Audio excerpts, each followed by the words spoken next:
If you disappeared tomorrow, no one would miss you, my son said at the Thanksgiving table while everyone laughed and nodded.So I decided to disappear and teach them a lesson. 3 days later my phone rang non-stop.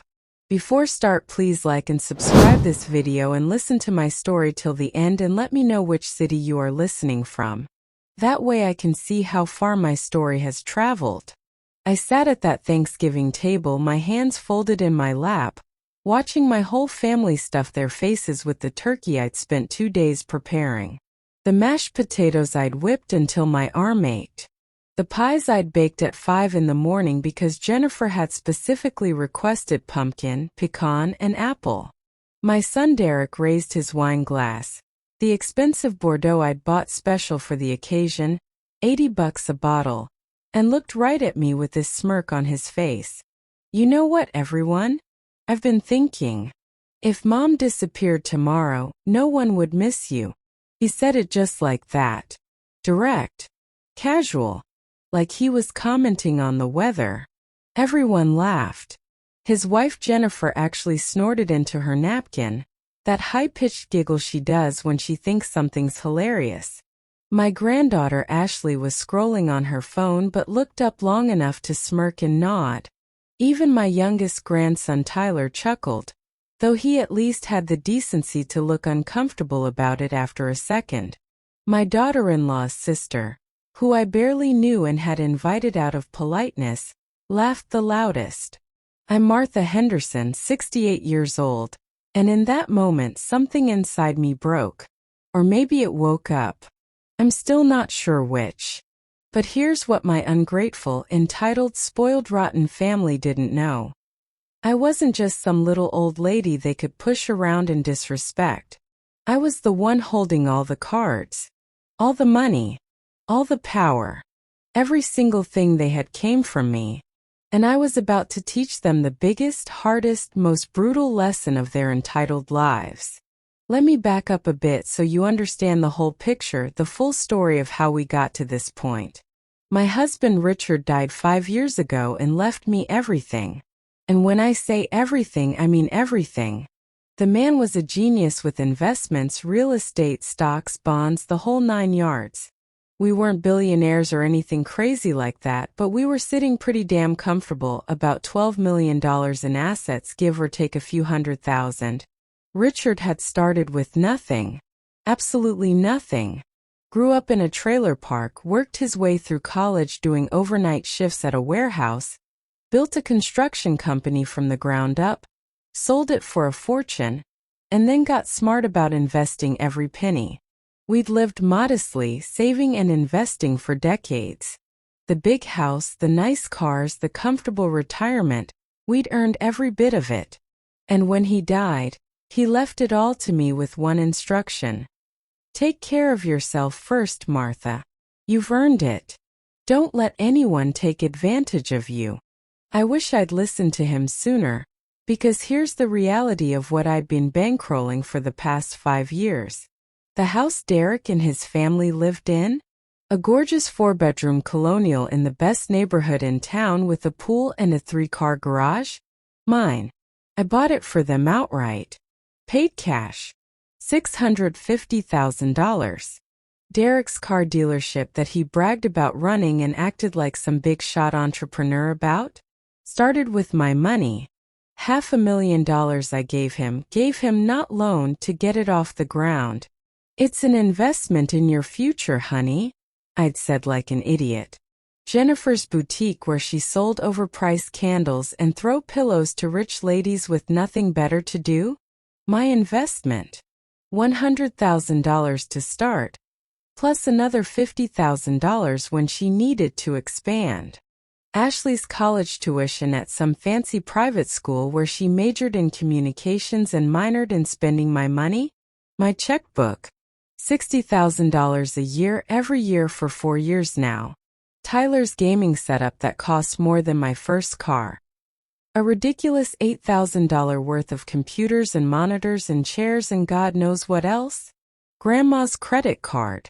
The family vacations to Hawaii, Cabo, Europe. My miles, my money, my generous gift. Derek's new truck that he just had to have? 50 grand. From me. Jennifer's Lexus? Another 45 grand. Even their damn groceries half the time came from money I loaned them that never, ever got paid back. I'd been supporting them completely. They didn't have a mortgage. Didn't have student loans. Didn't have car payments. Didn't have any of the financial stress normal people deal with. And what did I get in return? Did I get a thank you? Did I get respect? Did I get love and appreciation? No. I got treated like the help. Like a servant. Like an ATM machine that also did babysitting and cooking and cleaning. Mom, can you watch the kids this weekend? We're going to Cabo. Not asking. Telling. Mom, can you pick up Tyler from practice? We're too busy.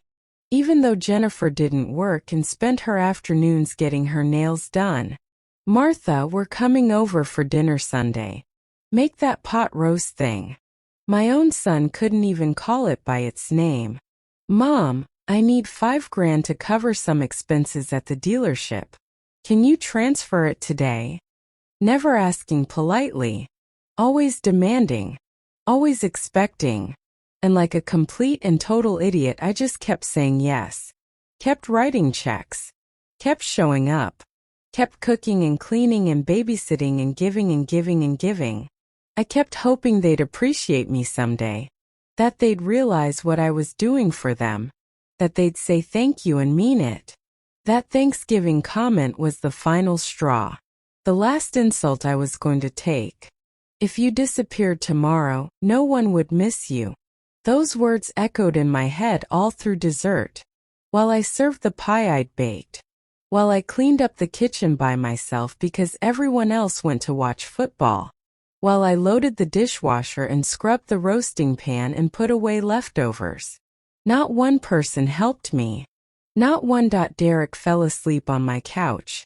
Jennifer scrolled through her phone, looking at Black Friday deals. Ashley FaceTimed with her boyfriend. Tyler played video games. And I cleaned. Alone.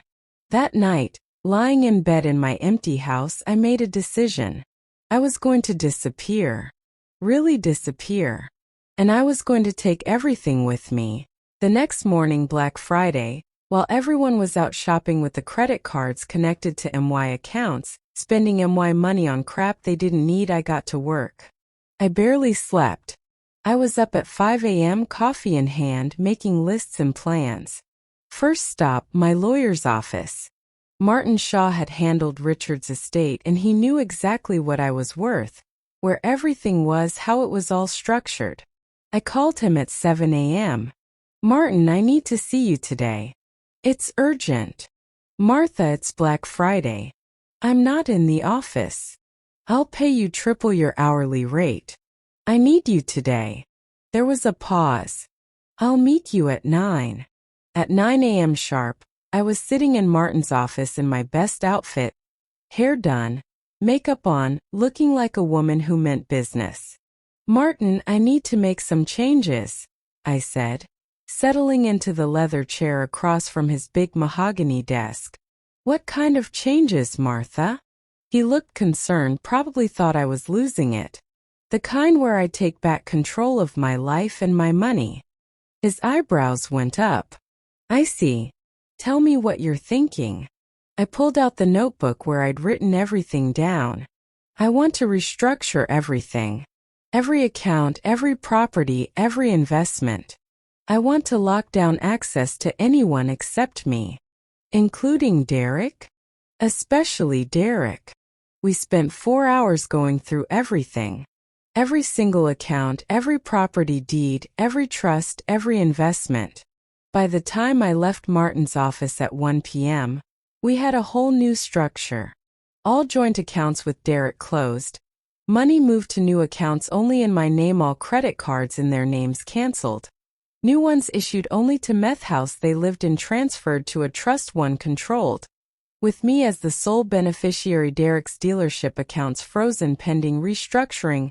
all automatic payments and transfers stopped new power of attorney documents that gave Derek exactly zero access to anything. Martha, are you sure about this? Martin asked as I signed the last document. This is pretty extreme. Martin, my son told me yesterday that if I disappeared, no one would miss me. While sitting at my table, eating my food, in the house I paid for. I've never been more sure of anything in my life. He nodded slowly. Richard would be proud of you.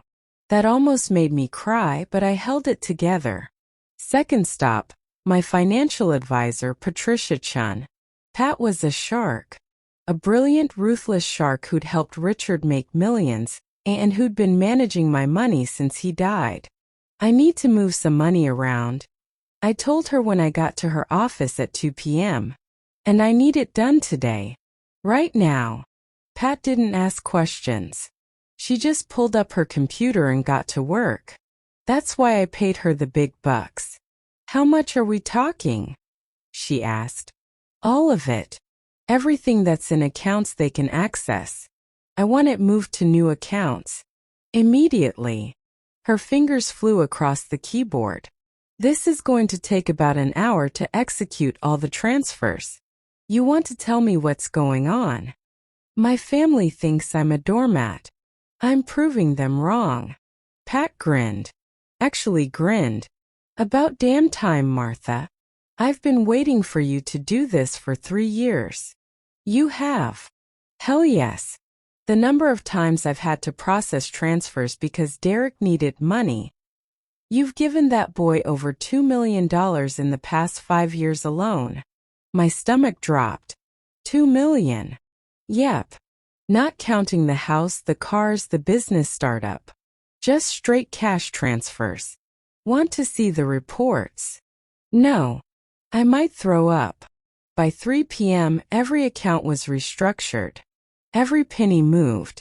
Every bit of access revoked. Third stop, the bank.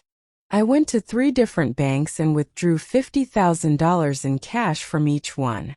$150,000 total. In hundreds, split between 3 different safety deposit boxes at 3 different locations. Just in case. Emergency money that no one knew about. Fourth stop, my house. The house I'd shared with Richard for 30 years. 4 bedrooms, 3 bathrooms, beautiful garden that I'd planted myself. My sanctuary. I packed 2 large suitcases with clothes, nice clothes, the good stuff I never wore because I was always cooking or cleaning for everyone else. My jewelry box with Richard's gifts. Important documents. Photo albums. I walked through every room remembering. The kitchen where Richard and I had cooked together. The living room where we'd watched old movies. The bedroom where we'd grown old together. Wish me luck, honey. I whispered to his photo on the mantel.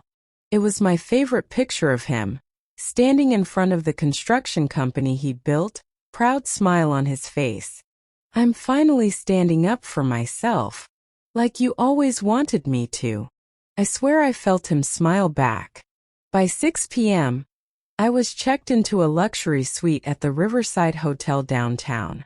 Corner suite, riverview, king bed, marble bathroom with a soaking tub. I'd never stayed anywhere this nice by myself. Richard and I had always been practical, saving money, choosing the reasonable option. Not anymore.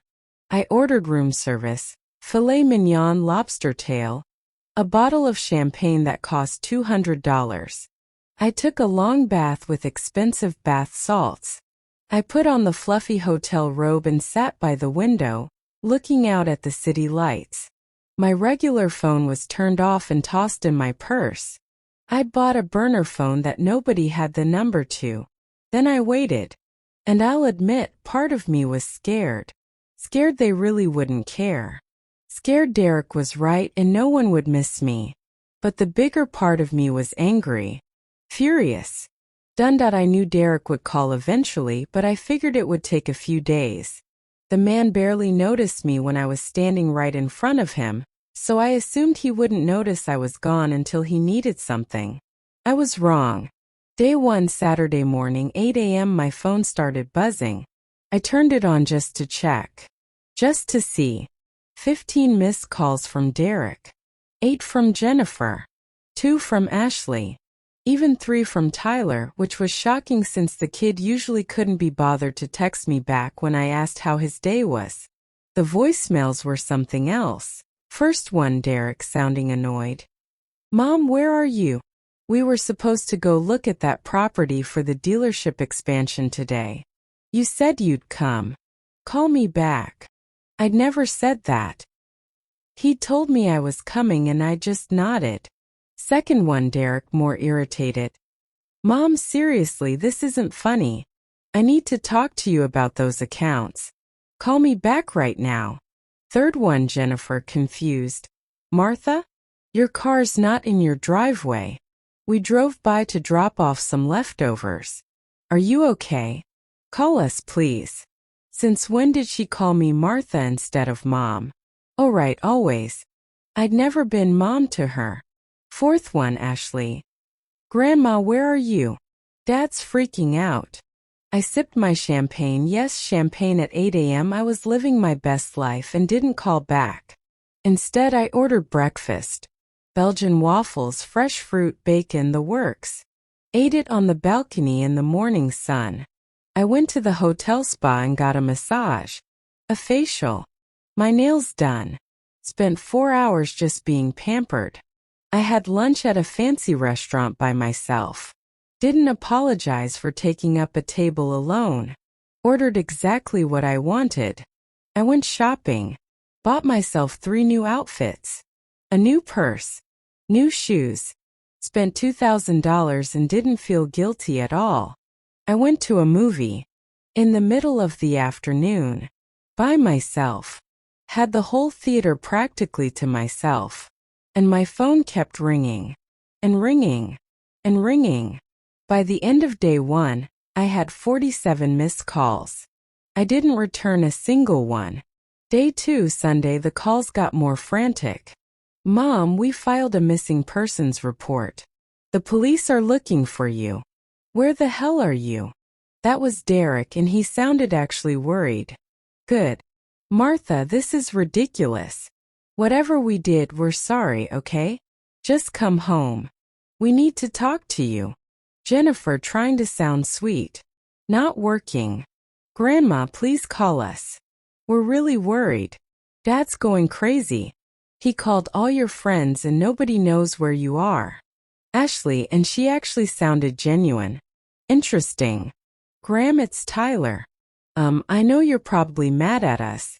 Dad told me what he said at Thanksgiving. That was messed up. Really messed up. Please just let us know you're okay." That one almost got me. Tyler was a good kid, just spoiled rotten because nobody had ever told him no. But I stayed strong. I spent day 2 at an art museum. Something I'd always wanted to do but never had time for. I spent hours looking at paintings, reading about the artists, just enjoying the quiet and the beauty. I had dinner at an Italian restaurant Richard and I used to go to for our anniversary. The owner, Giuseppe, was still there after all these years. "Mrs. Henderson," he'd said when I walked in. "It has been too long. Where is Mr. Henderson?" "He passed 5 years ago, Giuseppe." His face fell. "I am so sorry. He was a good man. The best." "Yes, he was. You are alone tonight?" "Yes. Just me." "Then you will have the best table on the house for you in the memory of your husband." He'd seated me at our favorite table by the window. Brought me wine, bread, the pasta Richard always ordered. I cried a little. Happy tears and sad tears mixed together. But I also felt free.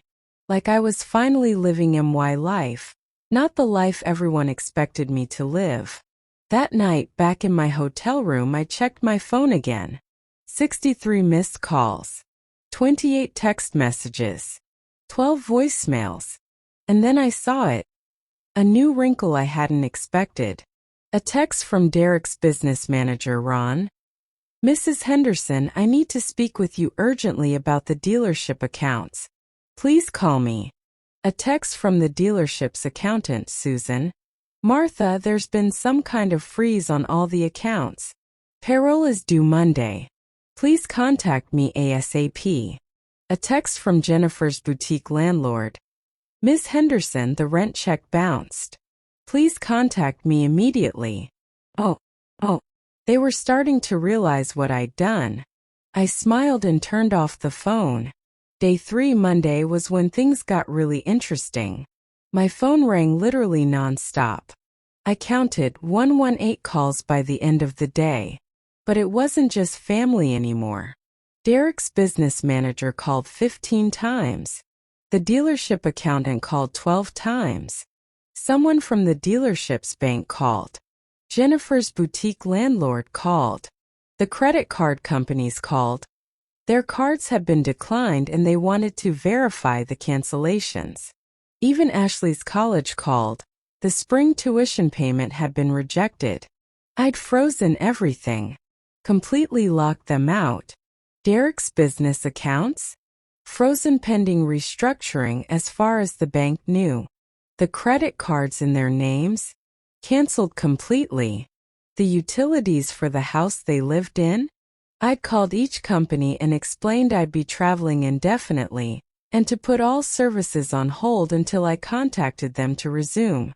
No electricity. No water. No gas. No internet. The automatic payment for Jennifer's boutique rent? Stopped. Ashley's tuition payment? Blocked. Tyler's phone plan that I paid for? Suspended. I hadn't taken the money away permanently. It was all still there, in trust accounts and investments and new accounts only I could access. But they couldn't touch a single dime without my signature. And I was nowhere to be found. The voicemails got desperate.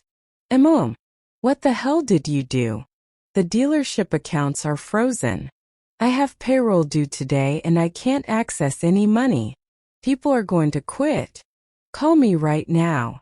Martha, the landlord is threatening to evict my boutique. The rent check bounced. What's going on? Call me. Grandma, my credit card got declined at Target. In front of everyone. It was so embarrassing. What's happening? Mom, they shut off our electricity. We have no power. The kids are scared. This isn't funny anymore. I almost felt bad. Almost. Then I remembered. If you disappeared tomorrow, no one would miss you. No. They could sweat a little longer. I spent day 3 getting my hair done. A whole new cut in color, lighter and shorter, younger looking. The stylist said I looked 10 years younger. I bought a new wardrobe.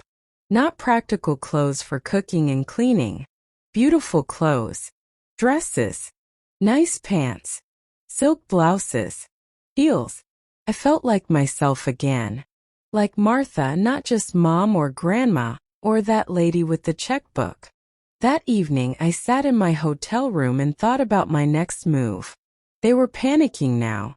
Good, but I didn't just want them to panic. I wanted them to learn. To change. To understand what they'd done. So I decided it was time to make contact. Day 4, Tuesday morning, I finally answered my phone. It was Derek calling for probably the 5th time that morning. I let it ring 3 times before I picked up. Hello. I said, my voice calm as could be. Mom. Derek was practically screaming. Where have you been? Do you have any idea what you've put us through? I've been relaxing, sweetheart. Taking some me time. Self-care, I think the kids call it these days. Me time? You can't just disappear. We thought you were dead. We called the police. We called all your friends. We've been worried sick. Have you really? That's interesting. Because at Thanksgiving you said if I disappeared, no one would miss me. Silence. Dead, complete, total silence. I let it hang there for a good 10 seconds. Mom, I was just joking around. You know that. It was a stupid joke. Was it, Derek? because everyone laughed. Really hard. Especially when they all nodded along like they agreed. It was just Thanksgiving humor. Family banter. I didn't mean. Didn't mean what? Didn't mean that you think I'm worthless? That I don't matter? That I'm just some old lady you tolerate because she pays for everything? That's not, Mom, that's not true. Isn't it? When was the last time you called me just to talk? Not to ask for money, not to ask me to babysit, not to demand I show up somewhere, but just to see how I'm doing. More silence. That's what I thought. Mom, look, we can talk about this, but right now I have a serious problem. I have payroll due today.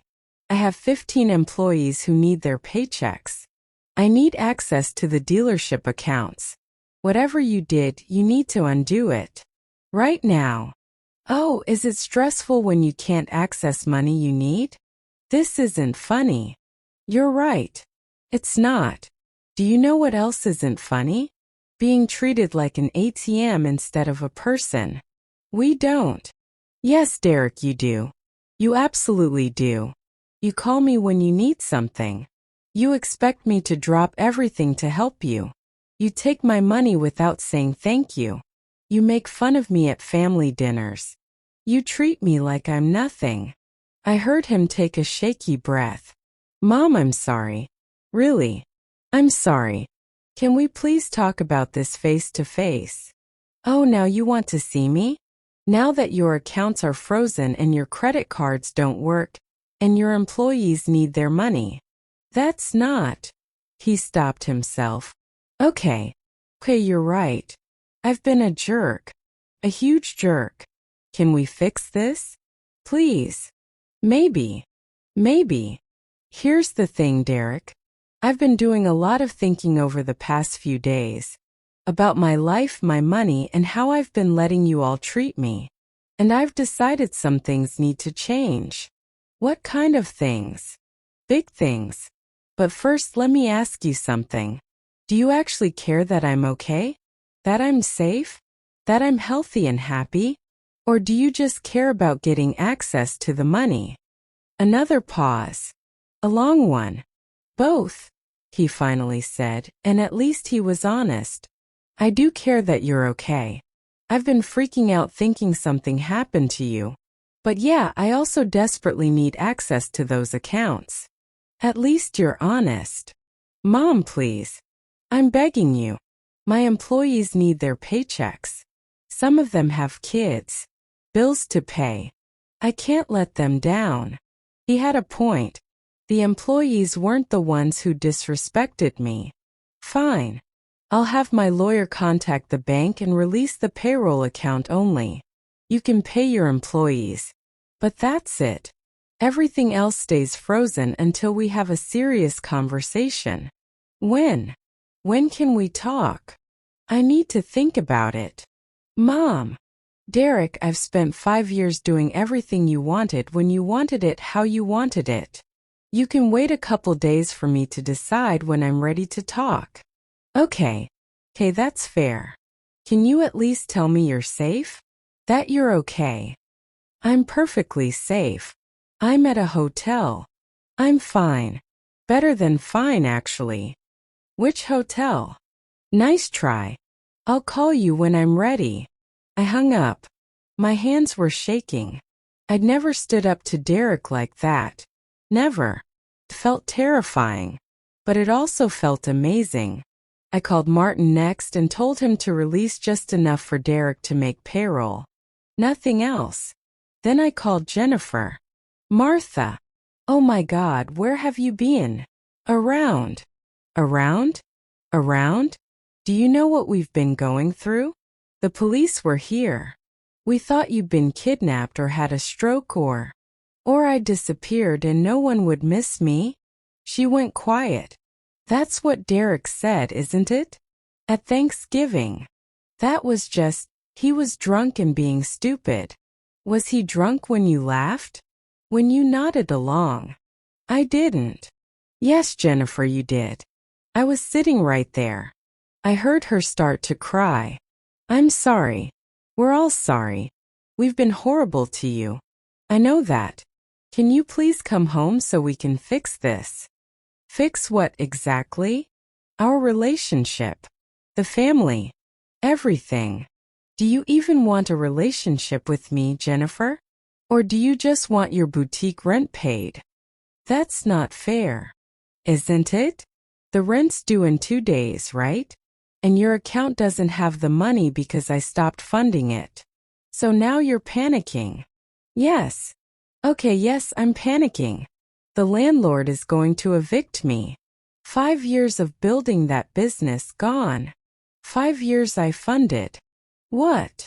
I gave you $100,000 to start that boutique, plus another $50,000 for inventory last year. Plus I've been covering your shortfalls every few months when sales were slow. Do you know how much money I've put into your business? I didn't realize it was that much. Because you never asked. You just took. More crying. What do you want from us, Martha? Just tell us what you want. I want respect. I want appreciation.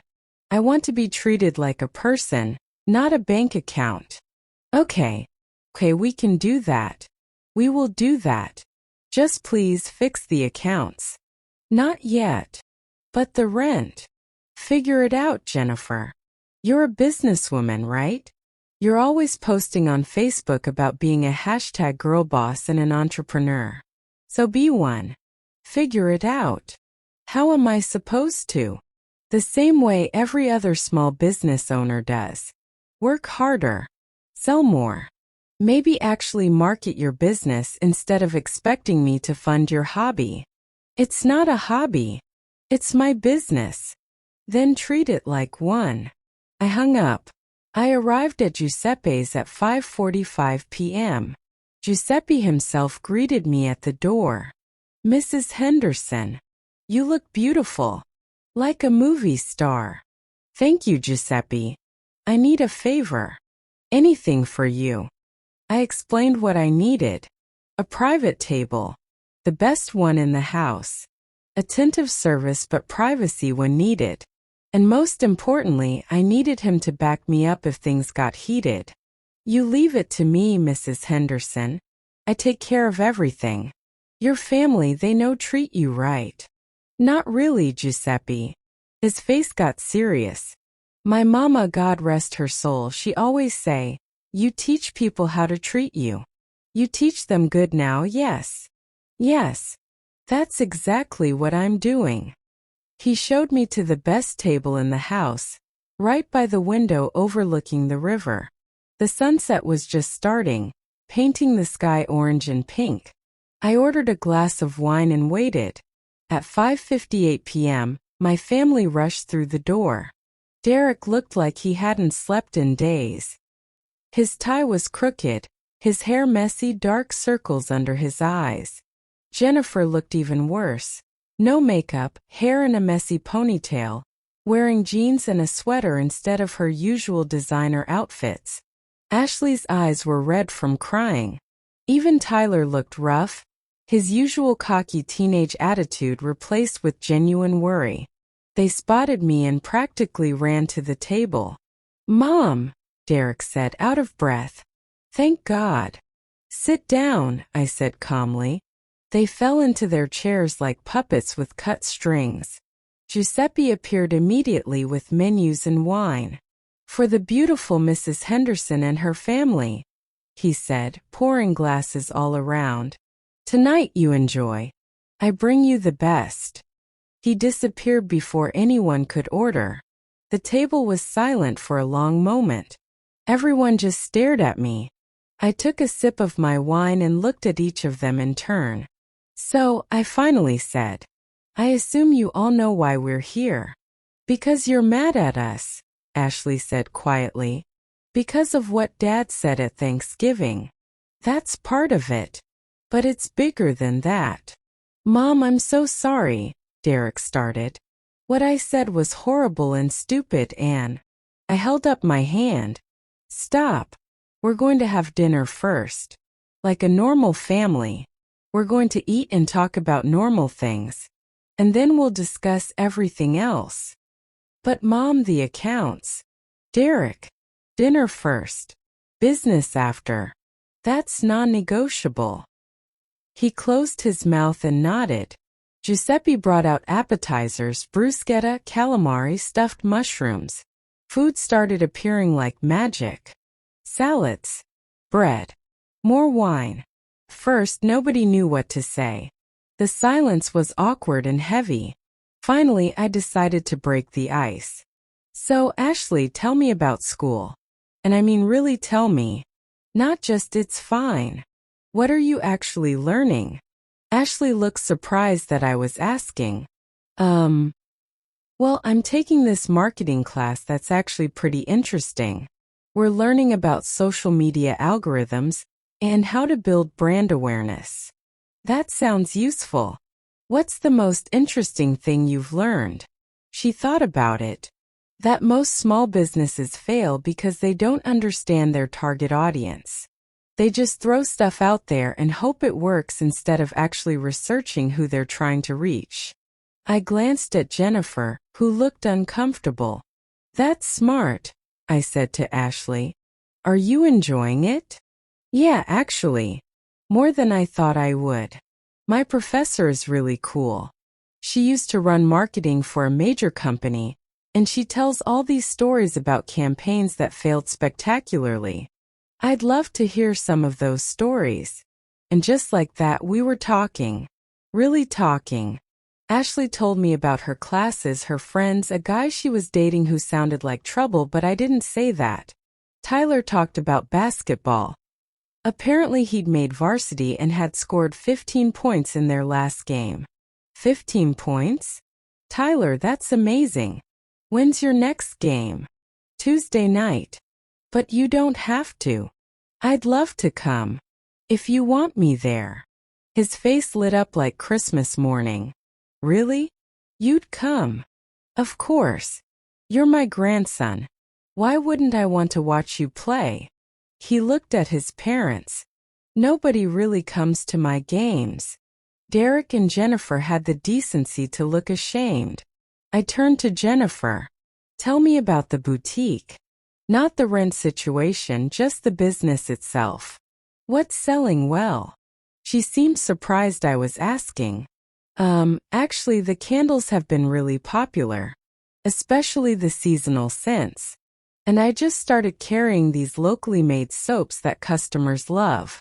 What made you choose those particular items? I did some research on what other boutiques in the area weren't carrying. Found a gap in the market. That's smart business sense. She smiled a little. Thanks.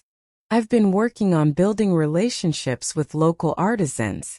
Supporting small makers, you know? That's a great angle. Very marketable. We kept talking. I asked Derek about the dealership, not about the money, just about the business itself. What models were selling. What he was seeing in terms of trends. Whether electric vehicles were really taking off like everyone said. He actually got animated talking about it. Mom, you should see the new Teslas. The technology is incredible.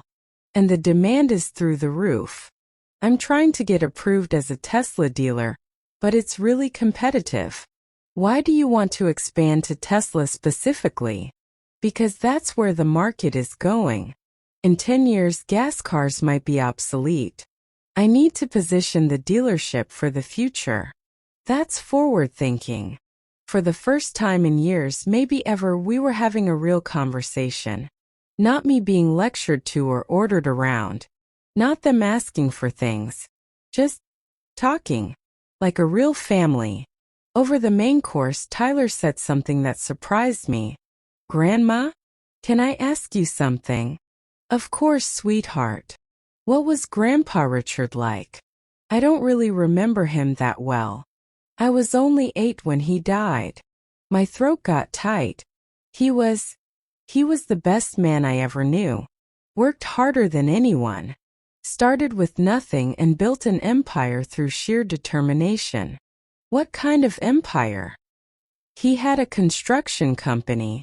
Started with just him and a pickup truck doing small jobs. By the time he sold it, he had 200 employees and contracts all over the state. So I did. I told them about Richard's childhood in the trailer park. How he'd worked nights to pay for college. How he'd saved every penny to buy his first truck. How he'd built the business from nothing. I told them about our early years together. Living in a tiny apartment, eating ramen for dinner, saving for our future. About how we'd planned and sacrificed and worked together. We didn't have money for a fancy wedding, I said. We got married at City Hall with 2 witnesses we pulled off the street. Spent $27 total, including the marriage license. Really? Jennifer looked shocked. But you two seemed so, I don't know, successful. We were. Eventually. But we earned it. We didn't start out with anything handed to us. I looked at Derek. Your father wanted to give you opportunities he never had. That's why we helped you with the dealership. But he also wanted you to understand the value of hard work. To appreciate what you had. Derek looked down at his plate. I don't think we did a good job teaching you that, I continued. We gave you too much too easily. And that's partly my fault. Mom, Derek started. Let me finish.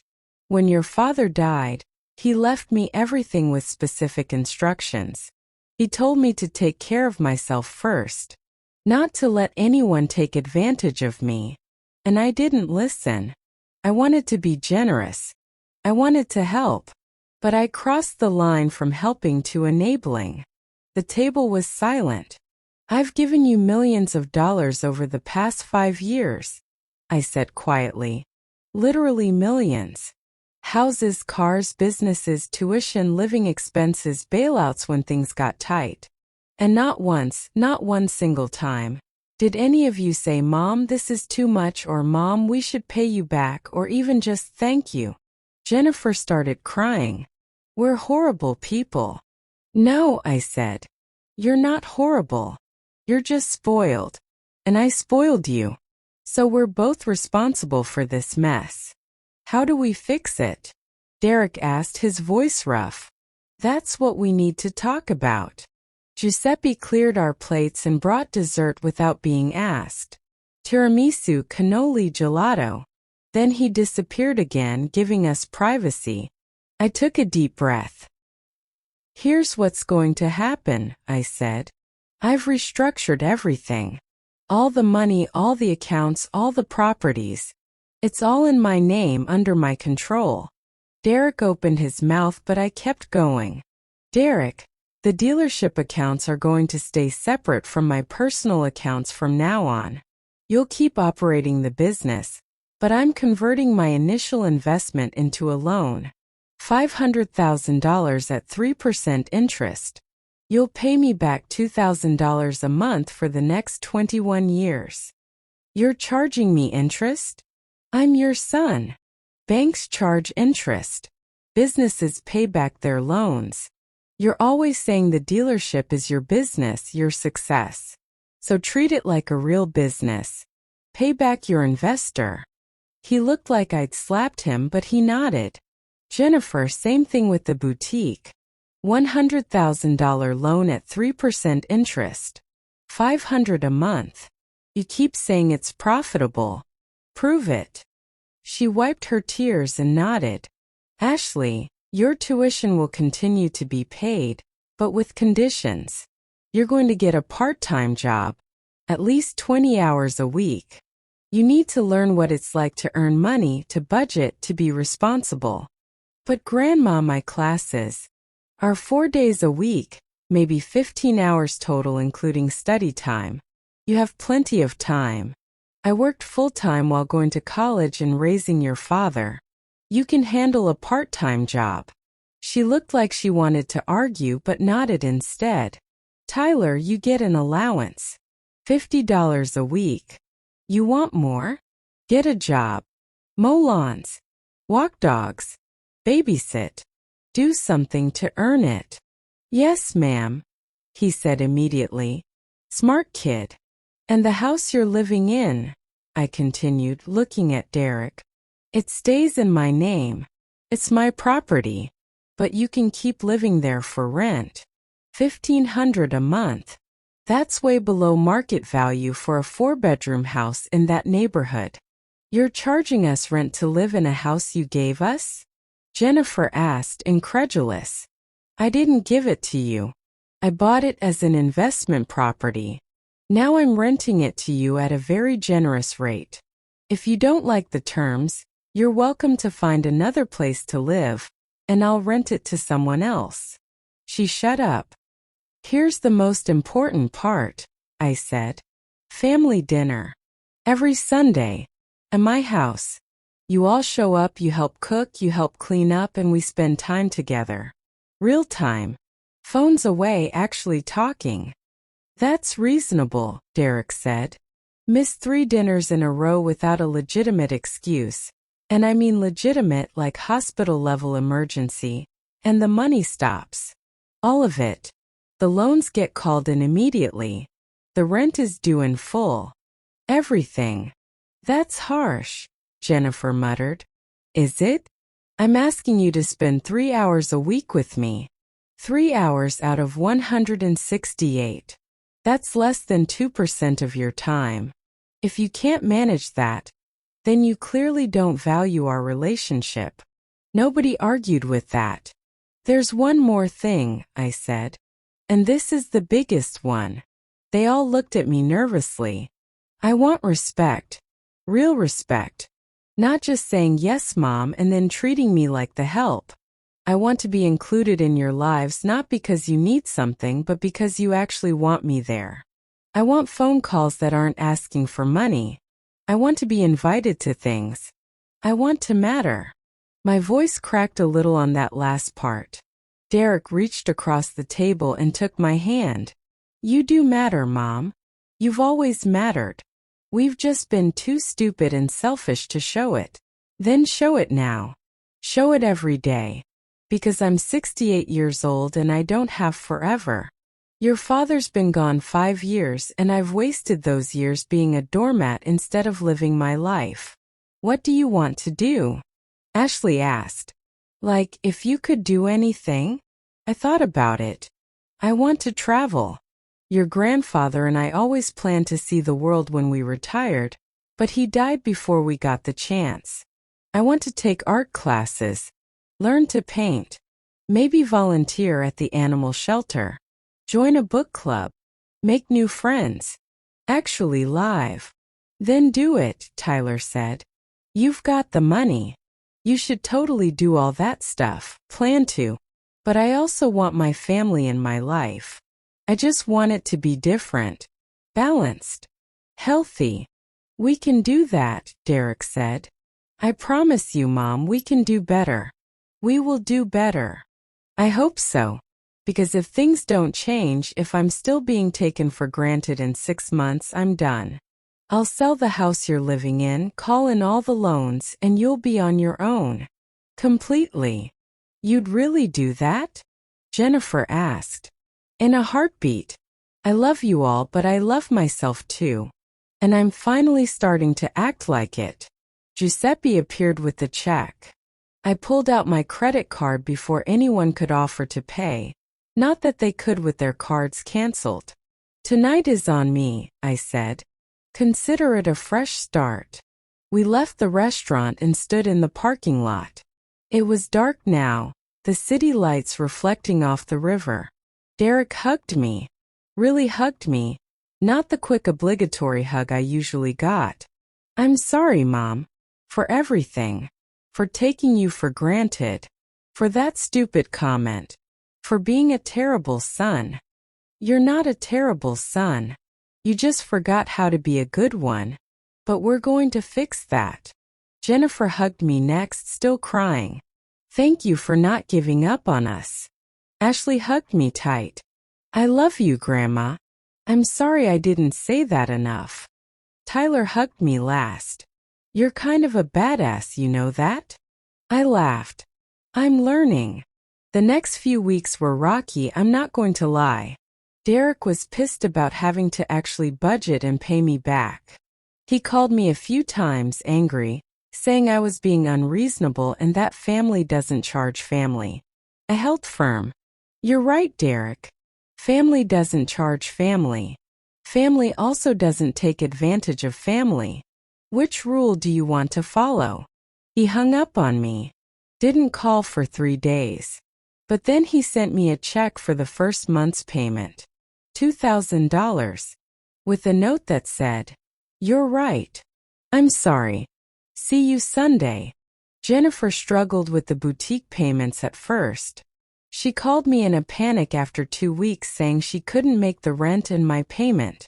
Then you need to figure out how to make more money, I told her. Cut expenses. Increase sales. That's what business owners do. How? You're the one who went to business school, Jennifer. Figure it out. She hung up angry too. But the next week she called back excited. I did a trunk show at the country club and sold $3,000 worth of merchandise. And I started an online store. Orders are already coming in. That's fantastic. See what happens when you actually try. I never had to try before, she admitted. You always bailed me out.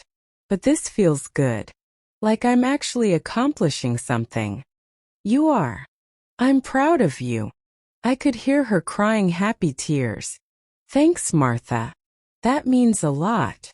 Ashley complained about her campus job for exactly 2 shifts. Then she came home for Sunday dinner excited because she'd made friends with her coworkers. They're all so cool, Grandma. And we're going to a party together this weekend. I never really had work friends before. That's wonderful, sweetheart. And you know what else? Having my own money feels amazing. Like I bought myself a new jacket yesterday with money I earned and it felt so much better than just using a credit card. That's called pride in your work. It's a good feeling. Tyler started a dog walking business in the neighborhood and was making serious money. The kid had hustle when he wasn't being handed everything. He showed me his bank account at Sunday dinner 3 weeks in. Look, Graham.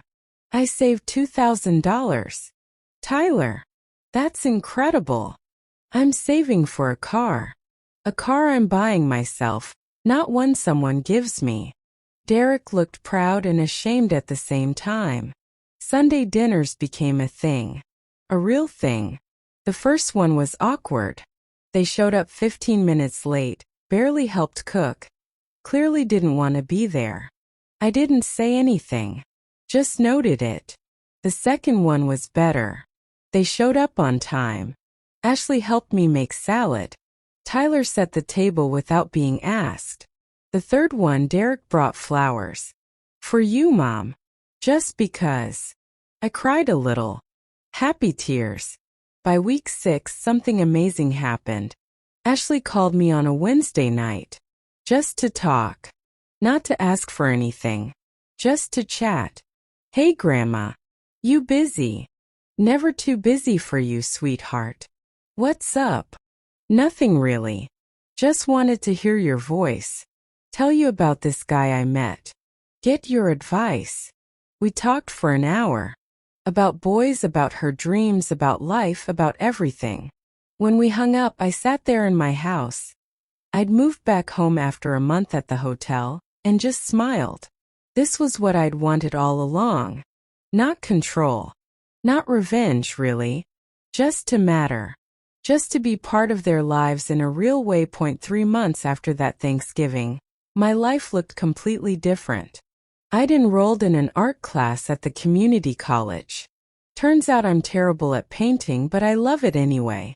I joined a book club with women my age who actually wanted to spend time with me.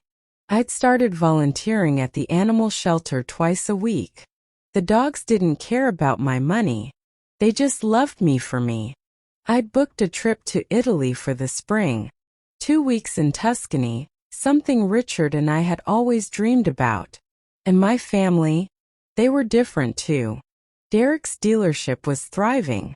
He'd actually gotten approved to sell Teslas and was making more money than ever. He paid me back every month without complaint and called me twice a week just to talk about life, sports, whatever. Jennifer's boutique had expanded to online sales and she was killing it. She'd paid me back for 3 months and was actually ahead of schedule. She'd started asking my advice on business decisions, treating me like a mentor instead of just a bank. Ashley was working at the campus bookstore, making friends, earning her own money, and she'd started calling me every week. Just to talk. To share her life with me. Tyler was thriving. His basketball team was doing great and I went to every home game. He'd saved up $5,000 from his dog walking business and was learning about investing. He actually asked me to teach him. And Sunday dinners? Sacred. Nobody missed them. We cooked together, laughed together, shared our weeks together. Last Sunday, as we were cleaning up, Tyler said something that made my heart swell. "Hey, Grandma. Remember that Thanksgiving when Dad said that stupid thing about nobody missing you if you disappeared?" My heart clenched for a second. "Yeah, baby, I remember." "Well, I just want you to know. If you disappeared tomorrow, we'd all miss you. So freaking much. Like our lives would fall apart." Everyone nodded, agreeing. Derek raised his wine glass. "To Mom. The toughest, smartest, most badass woman we know. We love you. And we're sorry it took us so long to show it properly." "To Grandma." They all cheered. I raised my glass, tears streaming down my face. Happy tears. The best kind. "To family," I said. "The real kind. The kind that respects each other." "To family," they echoed. People ask me sometimes if I regret what I did. If I think I was too harsh, too cruel, too manipulative. Hell no. My family was using me, taking me for granted, treating me like I didn't matter. Like I was just a wallet with legs who also happened to cook and babysit. I had the power all along, the money, the control, the leverage. I just wasn't using it. That Thanksgiving comment was the wake-up call I needed. The slap in the face that woke me up from 5 years of being a doormat. I didn't just disappear to teach them a lesson. I disappeared to find myself again. To remember that Martha Henderson is more than just mom or grandma, or the lady with the checkbook. I'm a woman who built a life with the man she loved, who survived his death and came out stronger, who's smart with money and tough when she needs to be, who deserves respect and love and appreciation. And you know what? Taking back my power didn't destroy my family. Saved it. Now we have real relationships. Based on mutual respect, not just need. Based on love, not just money. Derek doesn't call me only when he wants something. He calls because he loves me and wants to hear my voice. Ashley doesn't see me as an ATM. She sees me as someone to look up to learn from, to confide in. Tyler learned that value comes from effort, not handouts. That pride comes from earning, not taking. And Jennifer, who I thought might never change, learned to be a real businesswoman, to stand on her own 2 feet. And in the process, we actually became friends. I learned something too. I learned that it's never too late to stand up for yourself, to demand respect, to set boundaries, to say no more. Even at 68. Especially at 68. Last week was Thanksgiving again. A full year since the comment that changed everything. We were all at my house, the table groaning with food we'd cooked together. Turkey that Derek had actually helped me prepare. Mashed potatoes Ashley had made from scratch. Pies Jennifer had baked. Before we ate, Derek stood up with his wine glass. "I want to make a toast," he said. "And probably an apology too." Everyone got quiet. Last year at this table I said the stupidest, cruelest, most hurtful thing I've ever said in my life. I told my mother that if she disappeared, no one would miss her. And everyone laughed like it was funny. He looked around the table. It wasn't funny. It was horrible. "And Mom, I'm sorry. I'm so sorry. For that comment and for the 5 years before it where I treated you like garbage. We're all sorry, Jennifer added, standing up. You gave us everything and we gave you nothing but demands and disrespect. Ashley stood too. You taught us the most important lesson ever, Grandma. That we can't just take and expect nothing to change. That relationships have to go both ways. Tyler was the last to stand. And you taught me that nothing worth having comes easy. That I should work for what I want. That I should appreciate the people who love me. They were all standing now, glasses raised. Derek continued. So here's to Mom. To Martha Henderson. The woman who loved us enough to let us fall on our asses so we could learn to stand up on our own. The woman who refused to be a doormat. The woman who saved our family by refusing to let us destroy it. To Grandma! They all cheered. I stood up slowly, glass in hand, looking at my family. My imperfect, learning, growing, beautiful family. To second chances, I said, my voice thick with emotion. To knowing your worth. To standing up for yourself. And to families that choose to do better. We drank together. And then we ate together. And we laughed together. And we were together. Really truly together. Not because they needed my money, but because they actually wanted to be there.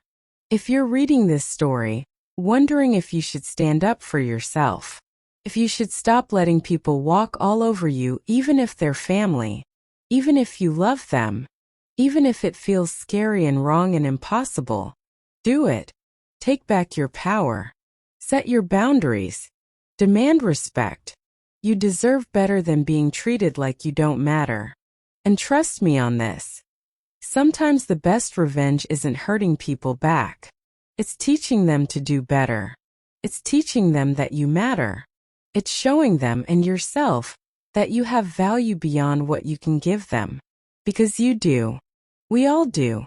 Even us little old ladies who everyone thinks they can push around. We've got more power than anyone knows. We just have to be brave enough to use it.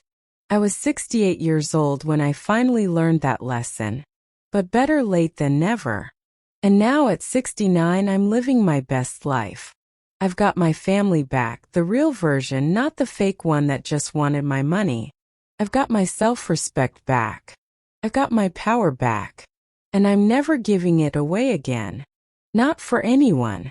Not for anything. It's been 2 years now since that Thanksgiving. Derek's dealership opened 2 more locations. He's actually successful now, not because of my money but because of his own hard work. He paid off his loan to me 6 months early and took me out to dinner to celebrate. Best investment you ever made, Mom, he said. Not the money. The tough love. Jennifer's boutique went fully online and she's shipping products nationwide. She hired 3 employees. She's on track to be a millionaire in her own right within 5 years. She paid off her loan too and framed the final check. Hung it in her office with a note. The last handout. Everything after this I earned. Ashley graduated with honors and got a job at a major marketing firm in the city. She makes good money, lives in her own apartment, pays her own bills. She still calls me every week and we've become genuinely close.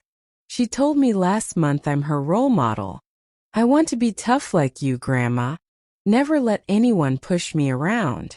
Tyler's in college now on a full basketball scholarship. He still walks dogs on breaks and has $15,000 saved up. The kid's going to be just fine. Better than fine. He wrote me a letter for my birthday thanking me for teaching him the value of hard work. I cried for an hour. And me?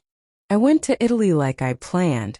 Spent 2 weeks in Tuscany drinking wine, eating pasta. Seeing the country Richard and I had dreamed about. I scattered some of his ashes in a vineyard at sunset. Told him about our family, how they'd changed, how proud he'd be. I'm taking painting classes twice a week. I'm terrible at it, but I love it. I volunteer at the animal shelter every Tuesday and Thursday.